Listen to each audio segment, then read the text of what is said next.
अनेक वर्षापासून आहे आणि आम्हाला असं वाटलं होतं की जेव्हा आम्ही 2014 आणि 2019ला यांना पाठिंबा देऊन आमची जी आता फसगत झाल्याचं लक्षात आलंय, आम्हाला असं वाटलं होतं की आम्ही पाठिंबा दिल्यानंतर मोदी सरकार ते करेल, पण मोदी सरकारच्या मनात महाराष्ट्राबद्दल आणि मराठी भाषेबद्दल आणि भवानी मातेबद्दल सुद्धा आकस आहे हे आता दिसतंय.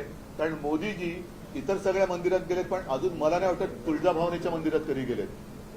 मी राम मंदिरात का गेलो नाही हे अमित शहा जाहीर सभेत विचारतात, तर मी आज जाहीरपणे विचारतोय, मोदीजी किंवा शहा हे अजून माझ्या तुळजाभवानी मातेच्या मंदिरात का गेले नाही, हा महाराष्ट्राच्या मनातील प्रश्न आहे.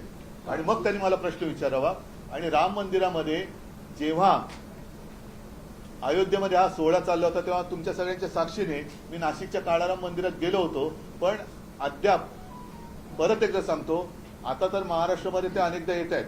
मी काळाराम मंदिरात जाणार म्हटल्यानंतर घाईघाईने झाडू घेऊन मंदिरात पोहोचले होते, पण तसं तुळजाभवानीच्या मंदिरात मोदीजी किंवा शहाजी अद्याप आलेले नाहीत. आंदोलन वगैरे केले, पण पर्यावरणाविषयी त्या जाहीरनाम्यामध्ये काही उल्लेख नाही. मी आता बोललो ना तुम्हाला, जे घातक प्रकल्प आहेत त्याच्याबद्दल आम्ही म्हटलेलंच आहे, दिले ना तो, जे विनाशकारी प्रकल्प आहेत. पर्यावरणाचा मुद्दा इंडिया आघाडीच्या सरकारमध्ये पण आलेला आहे, जाहीरनामा आहे, आणि काँग्रेसच्या पण आलेला आहे. पण